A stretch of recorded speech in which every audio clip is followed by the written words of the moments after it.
I want to start by painting a picture of where this goes when it works, because everything I'm about to walk you through is heavy, and I don't want you to lose sight of what's on the other side. The best, most sustainable sex lives I've seen in my practice exist in couples who have both intimacy and eroticism.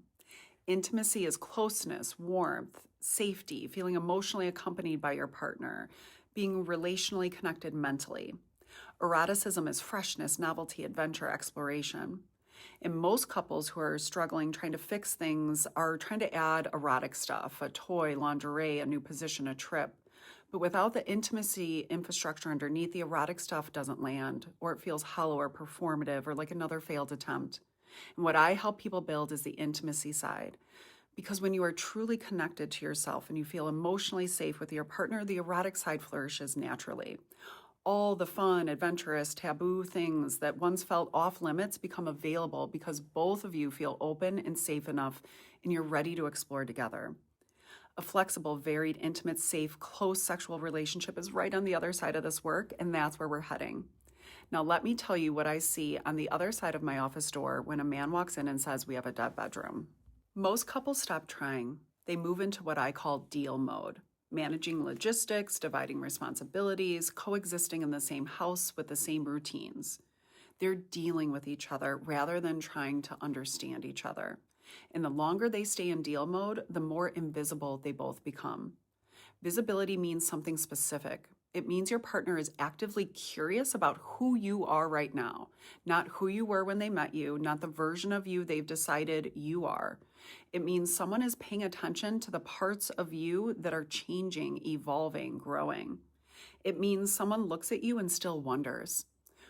That's what keeps relationships fresh, not date nights, not vacations, not grand gestures, the relational circuitry of trying to see someone over and over again, even when you think you already know them. I'm working with a couple right now where I asked the husband something that provoked him to share that he was the class clown when he was little. His wife was shocked. She had no idea and could not imagine him being the class clown because she can barely get him to talk with her at home. In that moment, she was seeing him with fresh eyes, having fresh interest, getting to know the person she's been married to for years as if it was the first time. Another couple I'm working with, the husband had been talking at his wife for months, blaming her, describing what she's doing that isn't working. As I helped him start to speak for himself vulnerably about how he's feeling, his wife turned towards him with more interest. Even when the feelings were negative, she started to say things like, "I had no idea. Why didn't you tell me this?" And she actually softened. This is what visibility does. It's the most life-giving process. It's like breathing fresh life into a relationship that both people had quietly decided was over. I worked with a couple where the husband made her coffee every morning. He drew her baths. He got the kids ready for school. He did all the things. And yet, if she wouldn't come on to him and have sex with him, he would get pouty. So none of it was for free. And here's the thing. Even before the pouting, she could feel it. She couldn't quite describe it, but she knew something was off.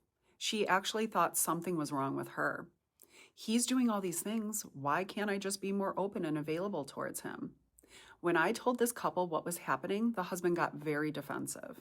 He said he was doing it all out of love. And I said, "I trust that you love your wife, and some of it might be from love, 100%, but some of it has strings attached." And you could tell because he wasn't trying to see or understand her or himself. All he wanted to do in sessions was talk about obtaining sex. He wasn't curious about her. He was more strategic about her. A woman's body shuts down when it senses performance, every time, even without language for it. And when she senses presence, a man who is just trying to be close to her because he genuinely wants to see and understand her, that's what shifts. That's when her body opens. It's similar to what happens with kids. You ask a child for a hug goodbye and they say no. But if you're genuinely okay with that and there's no pressure and no withdrawal, then all of a sudden they want to give you a hug. I've seen the same exact thing happen with my female clients around sex. When she says no, and if her husband is truly okay with that, and there's no pouting, no coldness, no scorekeeping, next thing you know, she wants to be close to him. She initiates. That right there is the difference between performance and presence. And her nervous system reads it instantly every single time. Let me make this as plain as I can. When a man does the work of being seen, of actually becoming visible to himself and his partner, not the performed version, not the provider, not the fixer, but the real human underneath, something shifts in her body.